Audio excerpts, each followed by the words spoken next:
하나님의 크신 사랑과 은총이 여러분의 삶에 함께 하시기를 빕니다.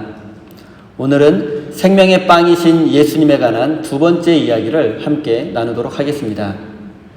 오병이어의 기적을 경험했던 사람들은 예수님을 자신들의 왕으로 섬기기 위해서 예수님을 찾아 가버나움까지 가게 되었습니다.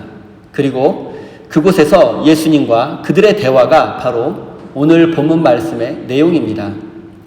요한복음 기자는 오병이어의 기적을 경험하고 예수님을 찾아온 이 사람들을 무리 또는 이 사람들이라고 기록했습니다. 이 사람들은 예수님께서 나는 생명의 빵이다라고 말씀하시자 그 말씀을 의심하면서 하늘에서 만나가 내리는 기적을 보여주시면 그때 믿겠다고, 그때 당신을 생명의 빵으로 인정하겠다고 이야기했습니다. 오병이어의 기적만으로는 부족하니 더 큰 기적을 보여달라는 것입니다. 또한 자신들이 늘 먹던 보리빵과 말라 비틀어진 물고기, 그것만으로 만족할 수 없다는 것입니다. 그래서 하늘에서 내리는 신비한 양식인 만나를 직접 먹어야만 예수님을 생명의 빵으로 인정할 수 있겠다라는 것입니다. 그들은 우리가 살아가는 하루하루가 하나님께서 주신 소중한 선물이라는 사실과 하루하루 살아가는 우리의 삶이 하늘에서 만나가 내리는 것보다 더 큰 기적이라는 사실을 깨닫지 못했습니다. 우리의 일상이 하나님의 기적과 은혜를 맛보는 장소임을 알지 못하는 사람들은 예수님께 더 큰 기적을 요구했던 사람들처럼 무엇인가 더 긴장감 있고 더 감정을 자극하는 신비적 종교 체험을 요구합니다. 하지만 예수님은 그런 사람들에게 더 세고 더 자극적인 체험이 필요하지 않다고 말씀하십니다. 하늘에서 내리는 신비한 만나가 더 이상 필요하지 않다고 말씀하십니다. 왜냐하면 광야에서 만나를 먹은 사람들도 결국에는 죽고 말았기 때문입니다. 하지만 생명의 빵이신 예수님을 먹고 마시는 사람은 영원히 배고프지 않고 목마르지도 않게 됩니다. 또한 우리가 하루하루 살아가는 우리의 삶의 자리가 바로 하나님의 기적이 일어나는 장소라는 사실을 깨달아야 합니다. 사랑하는 성도 여러분, 하늘에서 만나가 내리는 것도 기적이고 신비한 종교적 체험을 하는 것도 놀라운 일입니다.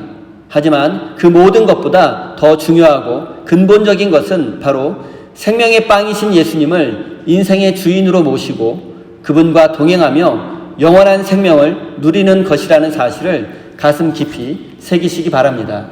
41절 말씀을 제가 읽겠습니다. 유대인들은 예수께서 내가 하늘에서 내려온 빵이다 하고 말씀하셨으므로 그분을 두고 수군거리며, 이 말씀 속에서 우리가 주목해 보아야 할 단어가 하나 있는데 그것은 바로 유대인이라는 단어입니다.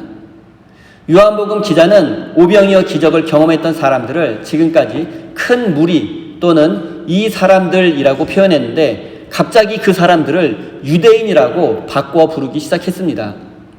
그런데 요한복음 기자가 왜 갑자기 동일한 사람들을 유대인이라고 바꾸어 불렀을까요? 그 배경을 한번 살펴보겠습니다.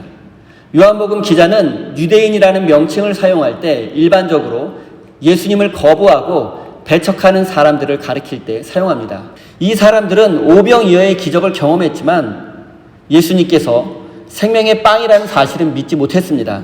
그래서 부정적인 의미로 유대인이라고 부른 것입니다. 또한 요한복음 기자가 유대인이라고 부를 때 그 대상은 주로 바리새인을 의미하는 경우가 많습니다. 여기에서 율법학자와 사두개인들을 의미하지 않는 데에는 그만한 이유가 있습니다. 그것은 AD 70년경에 예루살렘이 멸망할 때 그들도 함께 멸망하고 사라졌기 때문입니다.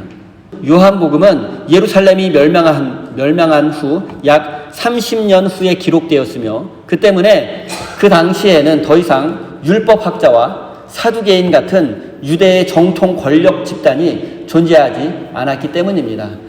하지만 바리새인들은 예루살렘 멸망 이후에도 살아남았으며 유대교의 정체성을 지키는데 큰 역할을 했고 요한복음이 기록되던 당시에도 여러 지역에서 상당한 영향력을 미치고 있었습니다. 그리고 현대의 정통 유대인들은 바로 바리새인들의 후예라고 말할 수 있습니다. 유대인들은 예수께서 내가 하늘에서 내려온 빵이다 하고 말씀하셨으므로 그분을 두고 수군거리면서 말하였다. 이 사람은 요셉의 아들 예수가 아닌가? 그의 부모를 우리가 알지 않는가? 그런데 이 사람이 어떻게 하늘에서 내려왔다고 하는가? 예수님께서 자신은 하늘에서 내려온 생명의 빵이라고 말씀하시자 유대인들은 곧장 수군거리면서 말했습니다. 이것은 단순히 수군거렸다라는 뜻이 아니라 불평하고 비난했다라는 뜻입니다. 하나님이 보내신 생명의 빵이신 예수님 앞에서 불평하는 사람들의 모습은 출애굽 후 광야에서 만나만으로 만족하지 못하고 불평했던 이스라엘 백성들을 생각나게 합니다. 여러분, 만나가 무엇입니까? 그들이 광야에서 굶어 죽게 되었을 때 하나님께서 주신 신비한 양식이었습니다. 그런데 만나를 계속해서 먹게 되자 그들은 만나 말고 고기와 신선한 야채도 달라고 요구하기 시작했습니다. 광야의 백성들에게 만나의 기쁨과 감사는 사라지게 되었습니다. 이제 그들은 더 큰 기적을 보여주지 않으면 하나님을 믿지 않겠다고 원망하고 불평하며 협박하는 지경에 이르게 되었습니다. 기도하지 않아도 감사하지 않아도 매일 하늘에서 내리는 만나는 더 이상 그들에게 신비한 것이 아니었습니다. 하늘에서 만나가 내리는 엄청난 기적이 매일 일상이 되자 그들은 더 이상 그것을 기적으로 여기지 않게 되었습니다. 유대인들이 하늘에서 내려온 생명의 빵이라는 예수님의 말씀에 불평했던 이유는 다음과 같습니다. 예수님은 얼마 전까지만 해도 자신들의 집을 고쳐주던 목수 요셉의 아들이었기 때문입니다. 그들은 대부분 갈릴리 출신의 사람들이었기 때문에 예수님의 부모가 어떤 사람인지 잘 알고 있었으며 그 중에서는 예수님의 유년 시절과 청년 시절에 대해서 잘 알고 있는 사람도 있었을 것입니다. 혹시 이 중에는 예수님의 친구가 있었을 수도 있습니다. 또 예수님이 직접 문짝을 고쳐준 사람도 있을 가능성이 충분히 있습니다.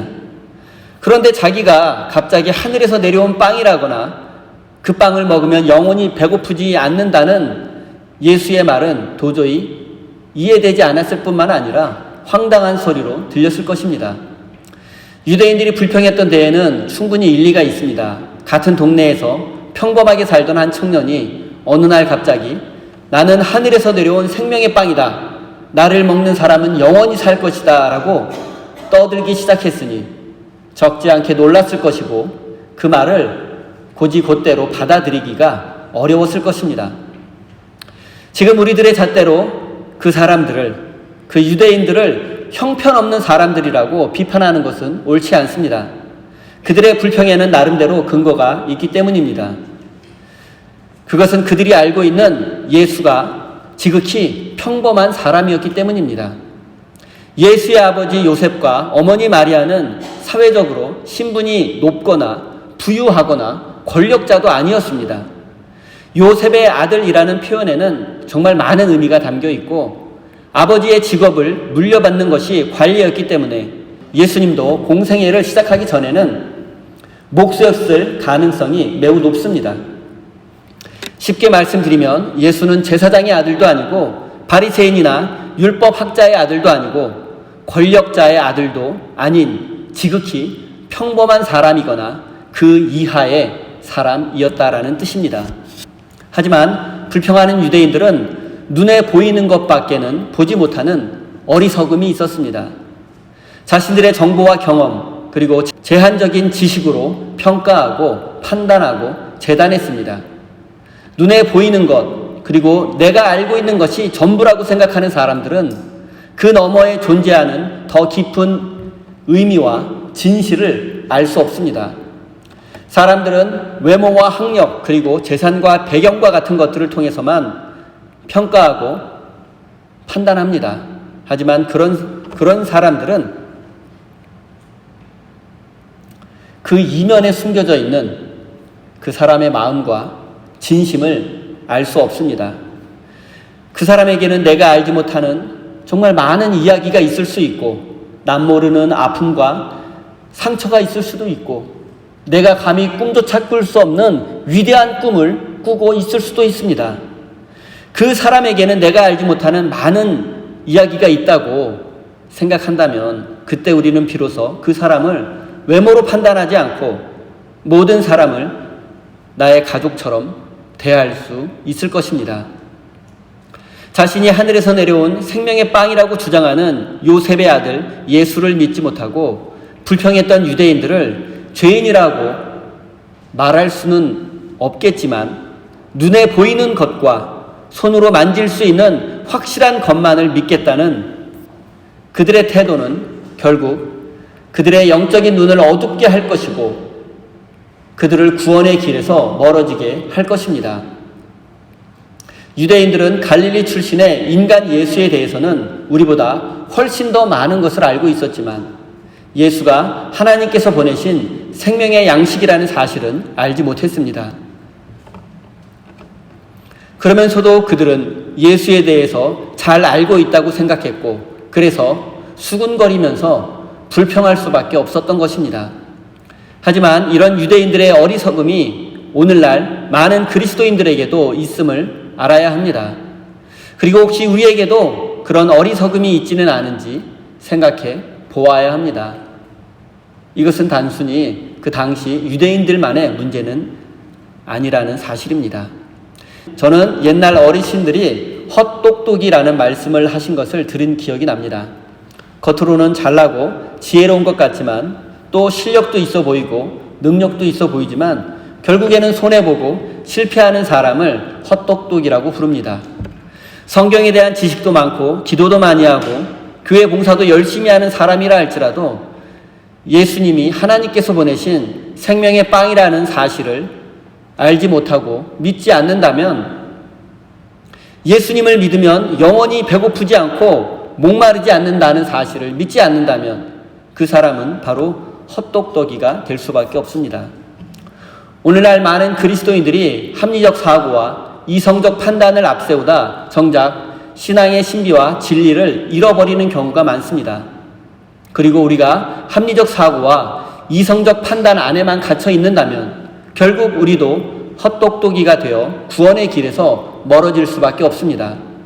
사랑하는 성도 여러분, 생명의 빵이신 예수님 앞에 길이요 진리요 생명 되시는 예수님 앞에 세상의 지혜와 가치관을 잠시 내려놓으시기 바랍니다. 그래서 헛똑똑이가 되지 말고 생명의 빵이신 예수님을 통해서 구원의 은혜를 누리시기 바랍니다. 43절, 44절입니다. 그때 예수께서 그들에게 말씀하셨다. 서로 수군거리지 말아라. 나를 보내신 아버지께서 이끌어주지 아니하시면 아무도 내게 올 수 없다. 나는 그 사람들을 마지막 날에 살릴 것이다. 예수님은 믿지 못하고 불평하는 유대인들에게 더 이상 불평하지 말라고 말씀하셨습니다. 나를 보내신 아버지께서 이끌어주지 않으면 아무도 내게로 올 수 없다. 그리고 내게 오는 사람은 마지막 날에 내가 다시 살릴 것이다. 유대인들이 불평하는 이유가 하나님께서 그들을 이끌어주지 않았기 때문이라는 말일까요? 그들은 하나님께 선택받지 못했으니 그들을 이끌어주지 않고 선택하지 않은 하나님의 책임이라는 뜻일까요? 당연히 그런 뜻은 아닐 것입니다. 이것은 사람들이 하나님께서 메시아를 보내서 말씀하셔도 듣지 않고 믿으려 하지 않고 표징을 보여주어도 만족하지 못하고 더 크고 더 자극적인 것을 원하기 때문입니다. 지금 유대인들이 불평하고 있는 것은 예수님의 가르침이 부족해서도 아니고 오병이어의 표징이 충분하지 않기 때문도 아닙니다. 사람들이 자기 관심사에만 사로잡혀 자기의 생각을 포기하지 않기 때문에 예수님을 믿지 못하고 있다는 뜻입니다. 지금까지 예수님께서 보여주신 가르침과 많은 기적과 표징들은 그들을 구원의 길로 인도하기에 충분합니다. 예수님은 그들에게 생명의 빵을 주기를 원하셨고 천국의 기쁨을 주기를 원하셨습니다.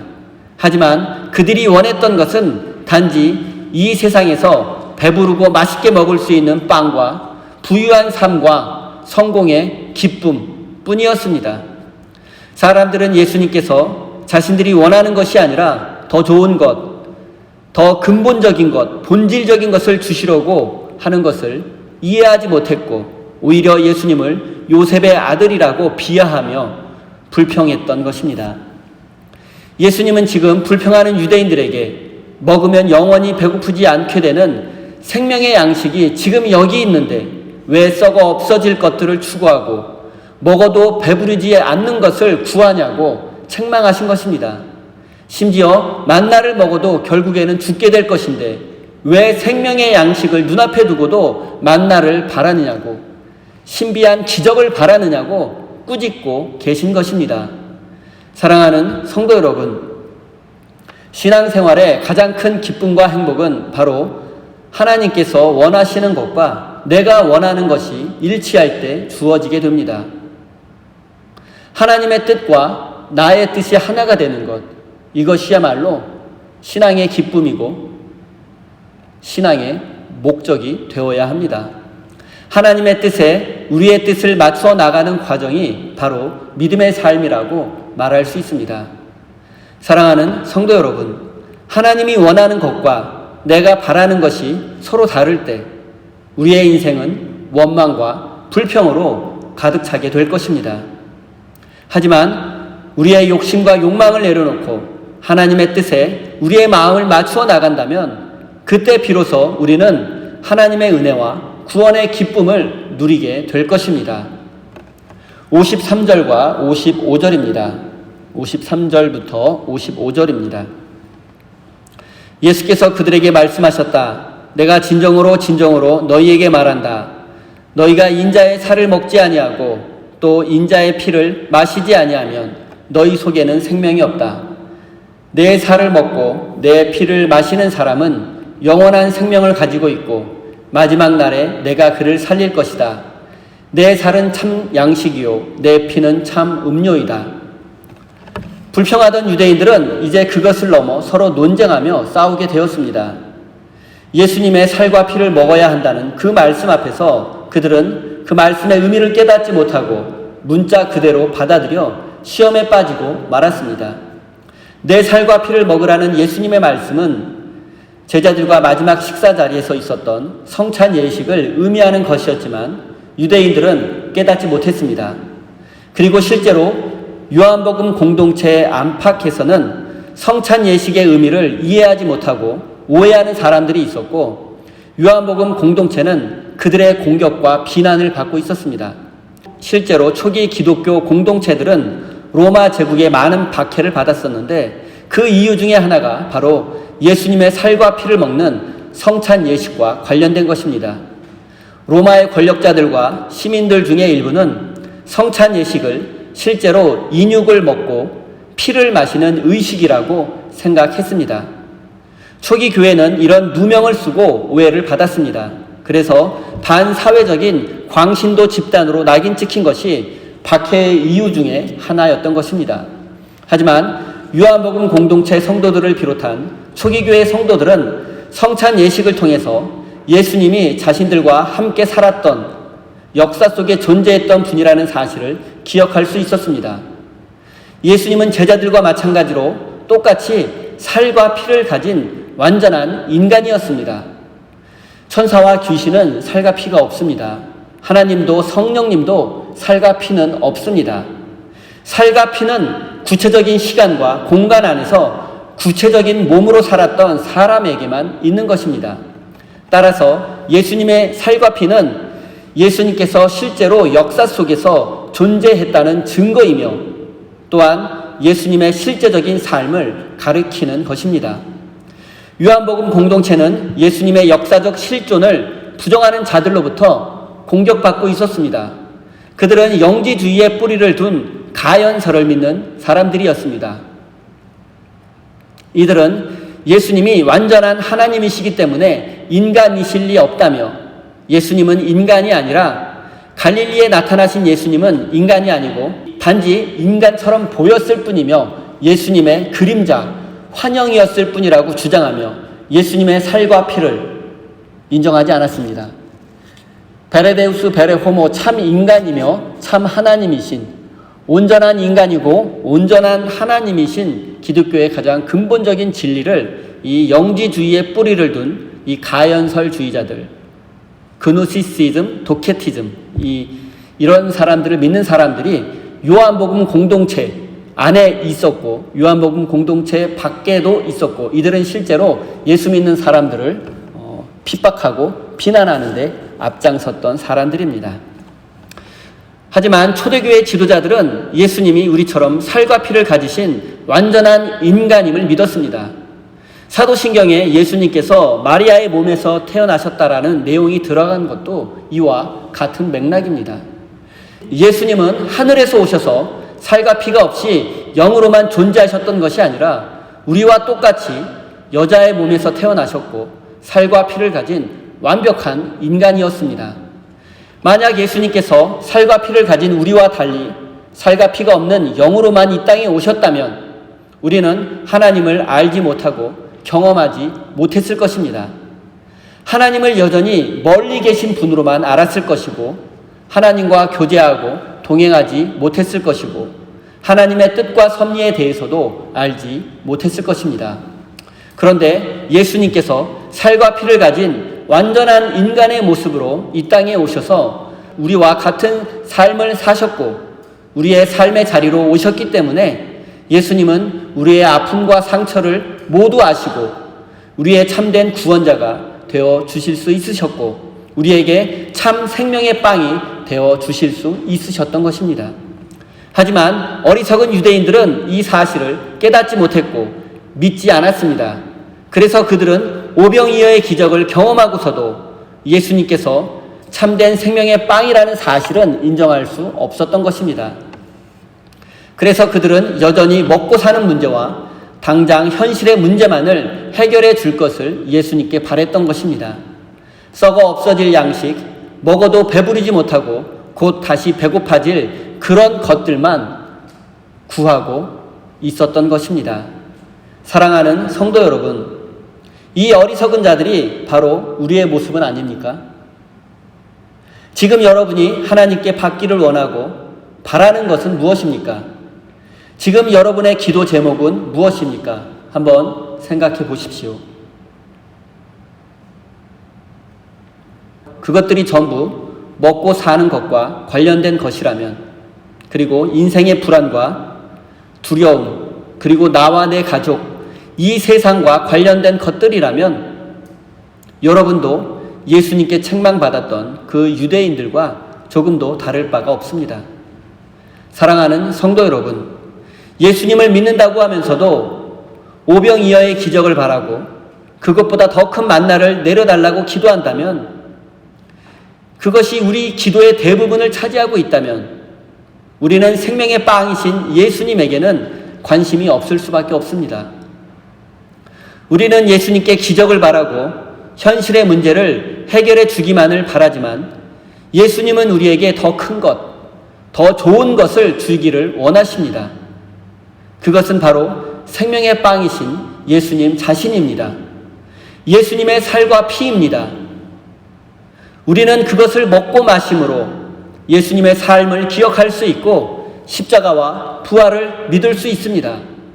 사랑하는 성도 여러분, 합리적 사고와 이성적 판단을 잠시 멈추고 겸손히 하나님 앞에 엎드려 생명의 빵이신 예수님을, 우리처럼 살과 피를 가지신 예수님을 믿기만 하면 하나님의 자녀가 되고 구원을 받아 영생을 누린다는 이 진리를 믿을 수 있도록 은혜를 내려달라고 기도하시기 바랍니다. 이 진리는 하나님께서 은혜를 주셔야만 깨달을 수 있고 믿을 수 있기 때문입니다. 사랑하는 우리 세임교회 성도 여러분, 생명의 빵이신 예수님을 믿고 구원받아 영생을 누리며 그 생명과 기쁨을 온 누리에 전하는 복된 인생이 되시기를 예수님의 이름으로 축원드립니다. 기도하겠습니다. 하나님, 지금까지 우리의 삶과 신앙의 태도를 되돌아보니 우리가 얼마나 어리석었는지, 우리의 믿음이 얼마나 보잘것없는 것인지를 깨닫게 됩니다. 하나님은 우리를 먼저 사랑해 주셨고 은혜를 베푸시고 우리를 자녀 삼아 구원해 주셨습니다. 하지만 우리는 이 놀라운 사실에 감사하기보다는 우리 인생에도 오병이어의 기적을 베풀어 달라고, 또한 하늘에서 신비한 만나를 내려달라고 기도하며 매달리기에만 급급했었습니다. 주님, 우리는 우리를 구원하기 위해서 인간이 되는 고통을 감수하시면서까지 이 세상에 오신 예수님을 외면할 때가 많았고, 생명의 빵이신 예수님께 감사하기보다는 썩어 없어질 것과 먹어도 배부르지 못할 것들만을 간구하는 어리석은 자들이었습니다. 하나님이 이제 우리의 삶 속에 있는 모든 불평과 원망을 내려놓고 우리에게 더 좋은 것과 영원한 것을 주시기 원하시는 하나님의 마음을 깨닫고 그 마음에 우리의 마음과 뜻을 맞추어가는 믿음의 삶을 살아갈 수 있도록 인도해 주십시오. 생명의 빵이신 주님을 먹고 마심으로, 주님의 살과 피를 먹고 마심으로 주님의 삶을 기억하고 구원받아 영생을 누리게 해 주십시오. 또한 생명의 빵이신 주님을 필요로 하는 사람들에게 주님을 전하는 믿음의 사람이 될 수 있도록 인도해 주십시오. 사랑의 하나님, 우리 세임교회 성도들이 베풀어 주신 사랑과 은혜를 기억하며 감사의 마음을 담아 소중한 예물을 올려드립니다. 저들의 삶에 늘 감사와 기쁨의 제목이 넘쳐나게 해 주십시오. 남과 나의 삶을 비교해서 열등감 속에 빠지지 않고 상대적 박탈감 속에 괴로워하는 어리석은 자가 되지 않도록 우리의 마음과 생각을 지켜주시고, 하나님께서 주신 것에 감사하며 하나님 나라를 꿈꾸며 힘차게 날아오르는 복된 인생이 될 수 있도록 인도해 주십시오. 하나님, 사랑하는 성도들의 사업과 직장에 그리고 모든 일터에 은혜를 주셔서 눈물로 씨 뿌린 것보다, 그리고 애쓰고 수고한 것보다 더 풍성한 열매를 거둘 수 있도록 축복해 주시고, 하나님의 나라와 주님의 몸된 교회를 위해서 더욱 충성하고 헌신하는 일꾼이 될 수 있도록 인도해 주십시오. 예수님의 이름으로 기도드립니다. 아멘.